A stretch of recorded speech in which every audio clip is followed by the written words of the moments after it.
I'm Kaylee. And I'm Jasa. And welcome to Real Talk.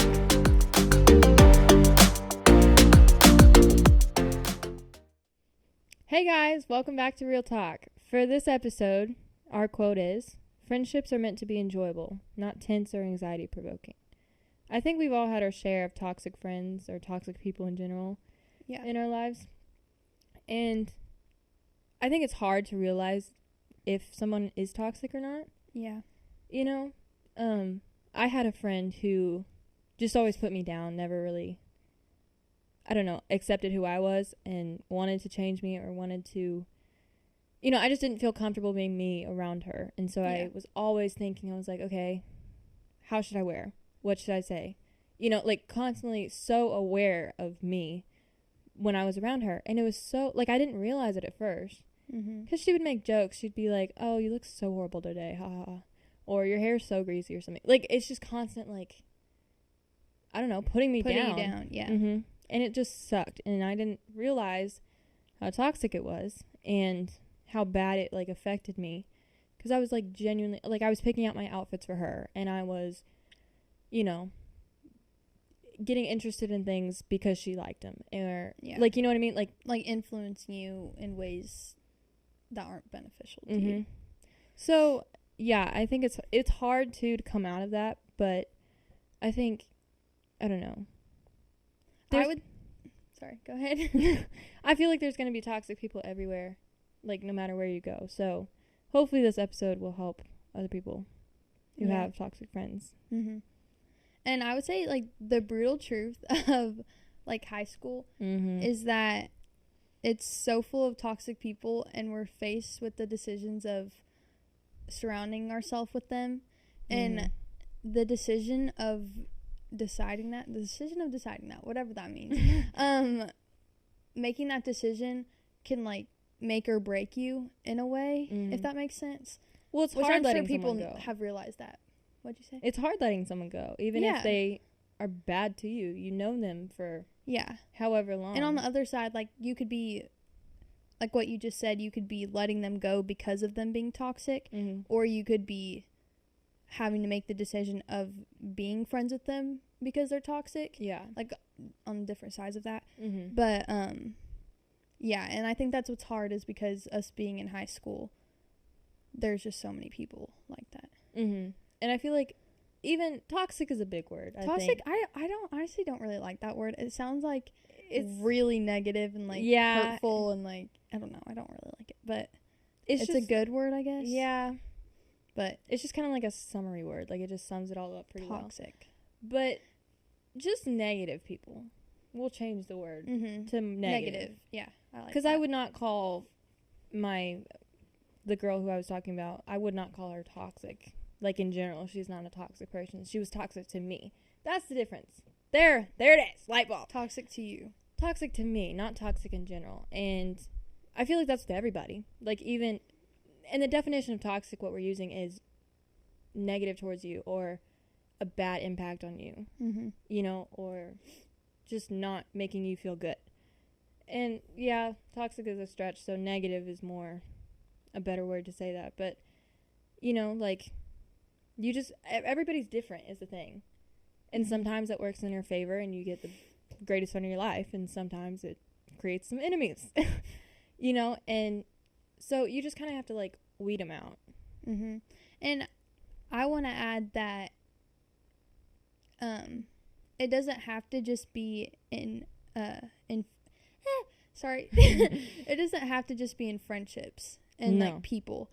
I personally have been in environments that have provoked anxiety, like the quote says, and they just make you feel the environments just make you feel judged and overwhelmed and in a different perspective. Why would you want that? Why would you want to add that to your life that probably you already have other things that are stressing you? Life is already negative as is, for the most part. I think we can all agree, no matter who you are, where you are. Yeah. Life is just negative. And I feel like we tolerate so much of that negativity when we can let it go. Yeah. So I don't feel like we're at a point where we can just like, bear all of it. Mm-hmm. You know, you're going to have to let some things go. And like Joseph said, there's going to be environments that you're in. And honestly, that might even be harder than letting a person go. Yeah. Because that's more people, you know? That's like letting, mm-hmm. like, if you're in an environment of, like, 50 people, like, yeah, you're leaving 50 people rather than one. So. Yeah, and depending on how big it is to your life, you could be there every single day of the week. Yeah. You know, like, it's not something that's so easy to be let go. And, like, I think you said this a second ago, but, like, no matter who you are or, like, where you are, like, you're always going to have negative. Yeah, okay. Negative is our word. Negative people. Yeah. Negative people, negative environments, and the obstacle of mm-hmm. deciding to put yourself in that. And I think this quote is, like, reassuring us that, or reminding us, I think is a better word, that you should strive for enjoyable friendships and environments, like I said. Right, because, like, I don't know, like I said, there's so much negativity in the world, and we kind of just pile it on, to be honest. Mm-hmm. Like, oh, well, I guess like life happens. Like, we're doing it to ourselves, in a way. Right, exactly. We're tolerating these people and tolerating these environments, and I think maybe we even realize it's bad for us, and we still are like, well, there's nothing I can do about it, or, you know, just like, well, she's cute, or whatever. Like, even relationships is another whole thing. I'm not going to get way too deep in that, but, you know, if your partner is making you feel less than, or the quote, anxiety provoked or tense, it's not beneficial to you. It's supposed to be enjoyable. Relationships in general. It doesn't even have to be romantically, but like friendships, parents, any siblings, relationship, friendship, anything like that. Yeah, it needs to be enjoyable, because I don't know. I feel I think you want to add, amidst all of the, is that how you say that? Amidst something. We get the word. Amidst your, like, all the negativity in our lives, like, why would you not want to add something that's enjoyable? Right, and especially when you can choose. Yeah. Because I get there's going to be things in life that just come at you and you have no control over it at all. Mm-hmm. But the things we can choose, choose enjoyable. God. Yeah. Right? Why would you want something negative? Mm-hmm. And I think you should just do what benefits you. Like, if you're in something that is giving you anxiety and, like, making you stressed out, then I think you should make the decision of what's better for you, what's gonna make the positive impact in your life, and and that might be like letting it go. And not everything has to be let go. You know, it can be fixed. You know, or it can be upgraded. You know, like, I don't know. I've had one friend, like, even us, we were like hating each other at one point, and I was ready to just let you go. But I weighed it out. Like, pretend it's a scale. Okay, envision this in your mind, a scale.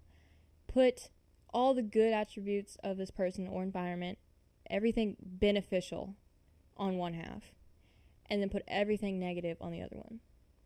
They balance out.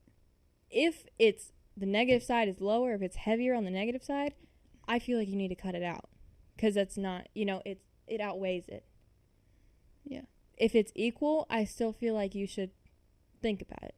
You know, is there a possibility that it could get worse, or that negative side could gain more weight, or, if the positive is outweighing the bad, fight for the positive as well as you can, Like, I wouldn't, like, we're not saying just let everything go that's negative in your life. No. And, so, like, just kind of weigh it out, And for me, I think that there can be something that's negative in your life with there also being a positive impact coming from it. Like, something good that comes from it, even though it was negative at some point. Because, like, it can be beneficial to you, even though it's not necessarily the best thing. And so think about that too. Like, if in the future, or if something is negative and difficult now, that doesn't mean that it's going to be just as hard as it is now in the future.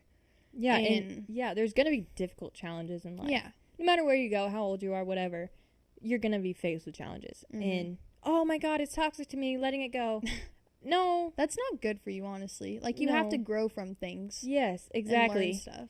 But I'm just saying, I think our whole message is don't tolerate it if it's bringing you so down, you know? Yes. If you're seriously, like, changing your entire soul for somebody else and how you act and whatever, that's not good. It's not healthy. You're not growing from that. You're not, you know, like, look at it from a bird's eye view. Put a different person in as you. Put your best friend in as you, you know? Mm-hmm. If the girl I was talking about and Jasa was me, and the whole scenario played out and everything, would I say, Jasa, fight for her, be friends with her, you know? Yeah. The good outweighs the bad. Or should I say, leave? She's not worth it. You need to, no. Mm-hmm. You know, like, take out you and put somebody else in and look at it, the full thing. Yeah. I think that's a good way to go about it if it's one of those situations where it's like, I don't know, I genuinely don't know what to do. Yeah, like 50-50. Yeah. Mm-hmm. So my moral of, like, this quote is, do what's beneficial to you and what's gonna impact your life in a positive way, whether that be, like, letting it go or pushing through it and growing from it. Yeah. Yeah. And I know it's hard letting those things go, and if it does, the bad outweigh the good, then what I did was I addressed it to her. Mm-hmm. I said how I felt. I said how she made me feel, and kind of outed her on everything. And because that was my chance of kind of trying to salvage it in a way. Yeah. Because I was like, okay, gonna put the problems out. Could. I'm trying to fix it. If she doesn't put in the work, then then it's not gonna happen. Yeah. So I laid out all the problems for her to look at and just addressed everything that I was feeling. And she kind of just denied it all. She was like, no, you don't feel that way. And I was like, how do you know what I'm feeling, girl? Like, if I'm screaming at you and you're like, you're not mad, Kaylee. You're not mad. What? Excuse me? Like yeah. You can't, that is too far. You can't be like, no, this is not how you feel. That's actually. not how you feel. No. So I was like, okay, excuse me, whatever. And she's like, I didn't do that, da, da, da. Just denying everything. And that kind of, I don't know, confirmed it. So I told her, like, I wasn't rude about it. I was very, like, upfront, and I wasn't tiptoeing around it. But I was like, okay, I feel like you're not as beneficial as I need you to be. So I think this is where our friendship ends. Like, it's not, you know, I was like, thank you for all the laughs you gave me and everything. Yes, it doesn't have to be like, you are an awful person and I'm done with you. Mm-mm. Like, you can end it well. Be nice. It is, yeah, I was like, thanks for all the laughs. And I really, like, we had a fun time together. There were some times where, you know, like, I'm not going to forget those and I'm going to enjoy those. But I just basically told her, I was like, I can't, like, you're having too much of a negative impact on me and I can't take it anymore. Yeah. It's like, maybe we could be friends in the future, or, you know, maybe there's a chance that we could salvage this thing, but I can't do it right now. Yeah, know? I think you need to make it known and tell them how you feel about it. And then that might, hopefully that it gives them a little something where it's like, oh, I'm acting like that. Maybe I should stop. I should change it. You know, and she was still acting like, okay, whatever, do what you want. So I was like, okay, nope, never mind. I did the right thing. Leave the sleepover. And I know it's probably not going to be that easy for other people. And, you know, and that decision was hard for me because it affected, because we were in a whole friend group together and everybody else is fine with her. So I'm like, well, I was like, if I do that, then I'm going to basically be kicked out of the friend group, and that could make everything awkward with everybody else. And I might have class with her next year and da-da-da-da.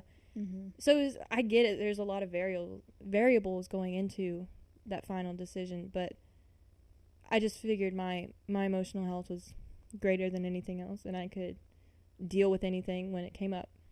You know? Yeah. Just do what's good for you, and yeah. Because at the end of the day, that's all you have. Yeah. You know? Your best friend is not going to be promised to the very end. Yeah. There's no telling where your lives might go. Yeah. You know? But you should still, like, cherish your friendships and see, like look for the good, even though there was, what you were saying, like, weighing the bad and the good, and I think that's a good visual of how to go about it. So if you're struggling with a toxic friend or a toxic environment, like Jason is saying, I know it's hard, and I know it's going to be frustrating, and there's a lot of variables that go into it, but measure it out, weigh it all out, see which one you know, and if it's 50-50, really think about it. Yeah. Is there a chance that it could be salvageable? Is there, you know, Mm-hmm. and genuinely think how much you want that person in your life, you know, because you have to take both. There's going to be good and bad in every person.